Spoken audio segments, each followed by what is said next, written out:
Uh, Hello, everybody. I would like to go through a multiple regression problem and try to use a StatCrunch for it. A typical regression problem is going to be similar to what I have in my PowerPoint slide, and I would like to go through that.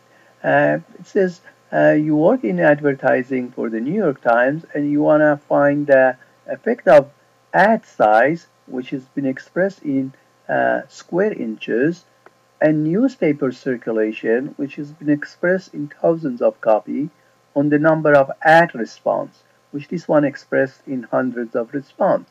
So based on historical data which we have collected, we have the following table.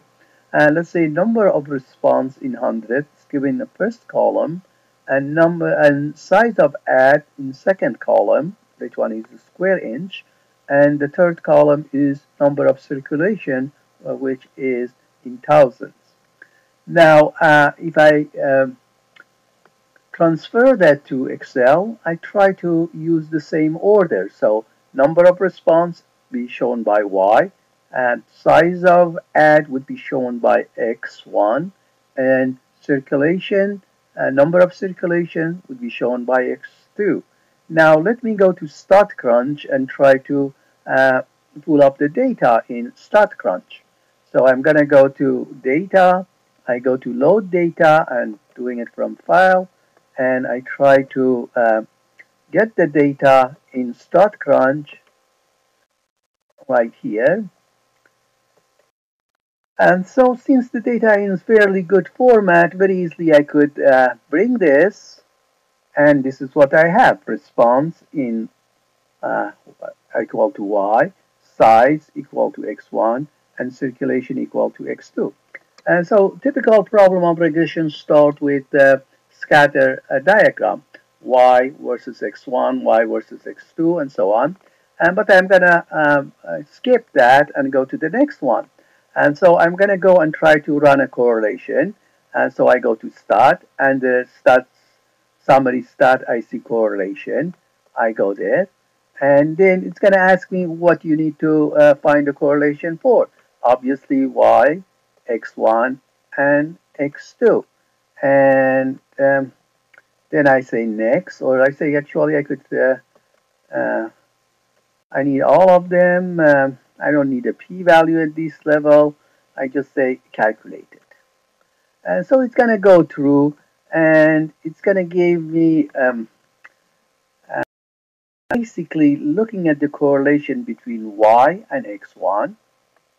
It is 0.9093, and Y and X2, which is 0.9311. And so this gives me a good picture even before I run a regression about contribution or effect of each variable X on Y. Right now, both of them seems to be strongly correlated. But anyway, I cannot make any judgment yet.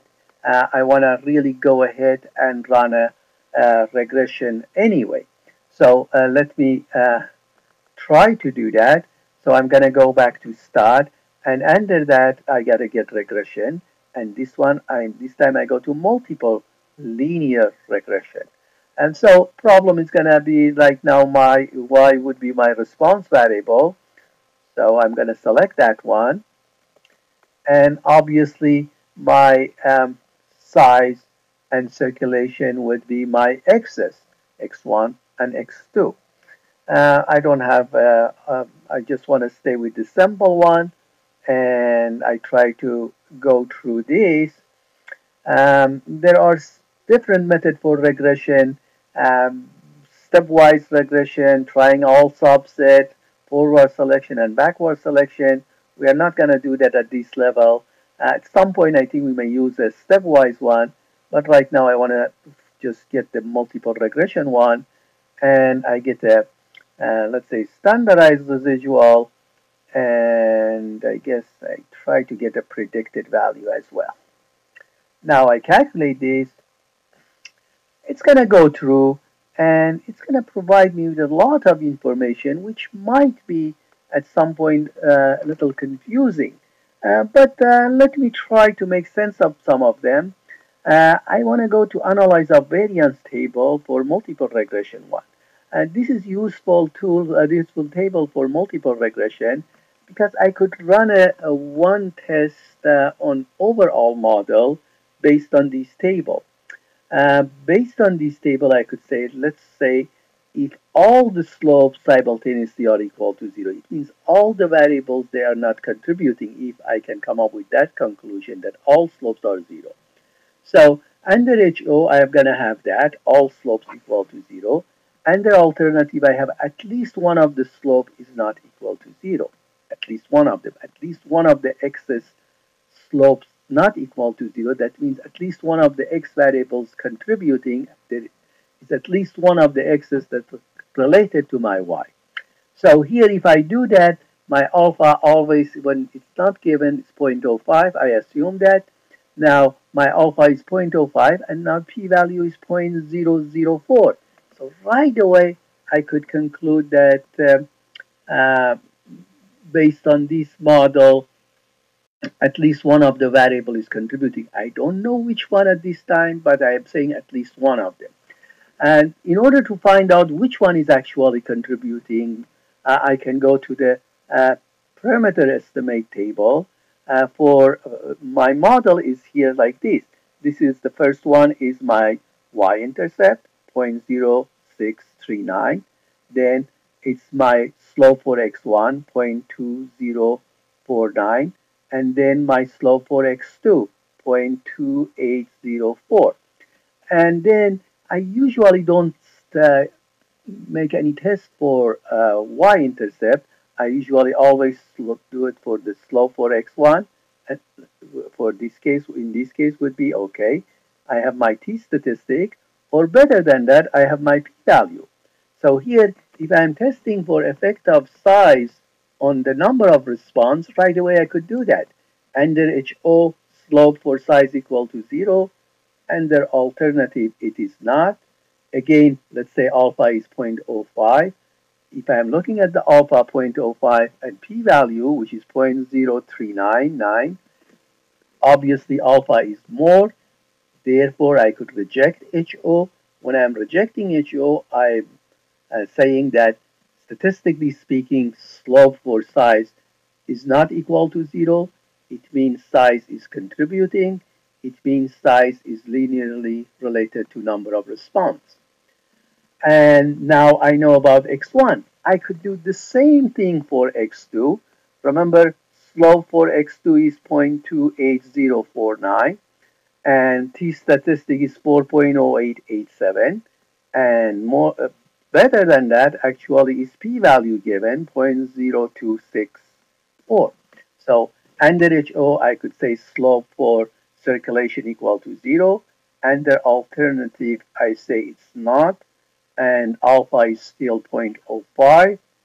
Therefore, I could say alpha is more than p-value, 0.05 is more than 0.0264, and I can conclude that I should reject HO, and therefore, by rejecting HO, I could say there is, statistically speaking, there is a relationship between number of circulation and number of response.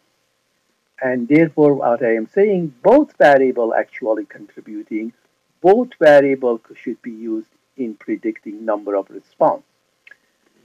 If somebody wants more information in this regard, you could basically continue. Here we have a R square. R square is 0.9737, which is very high. We have adjusted R square. It's interesting to know that adjusted R square is better and more useful tool when we are in multiple regression, because adjusted R square, what it does, it's compare models.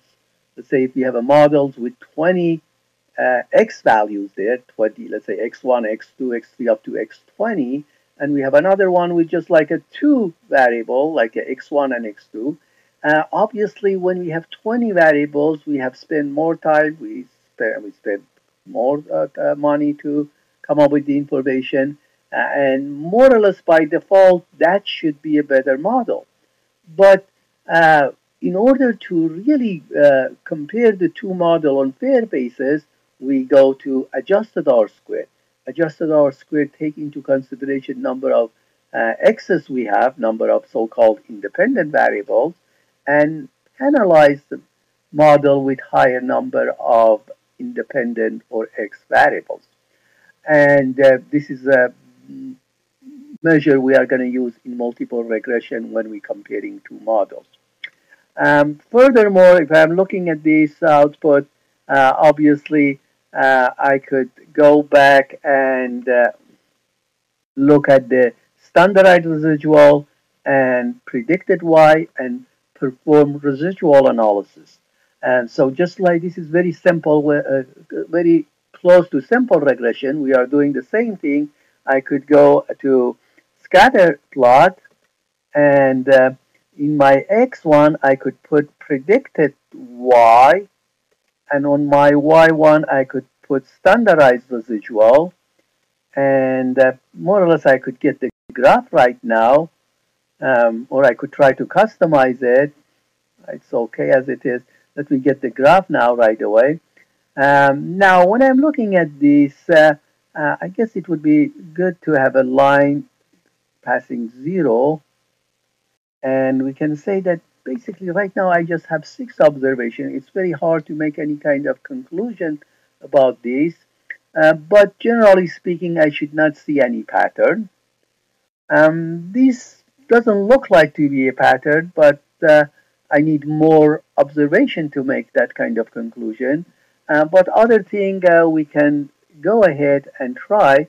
We say standardized residual is distributed independently and normally. Independently means there is no pattern here, hopefully.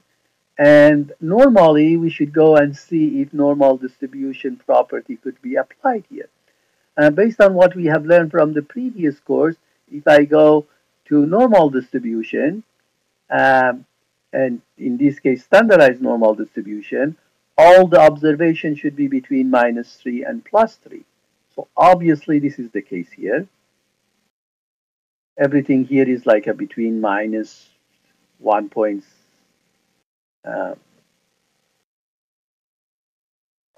Minus 1.63 and plus 1.24 in this case here is it. So we're looking at the -3 and +3. All observations should be within that. Then we go to -2 and +2, and we can say 95% of observation for normal distribution should be within -2 and +2. In this case, all of them they are. We say at least 95%. So in this case, still we have no problem with the normality. Then we go to -1 and +1. We say at least 68% of the observation for the standardized normal distribution should be between -1 and +1. In this case, that's still the case because I go to -1 and +1, and only 2 of them are outside, so roughly 66 inside. It's a small issue, but it's not that big. So we don't have that much issue with the assumptions of normality here. Please go through this, and if you have any issue, I appreciate you ask me. Any comment, I appreciate. Thank you very much.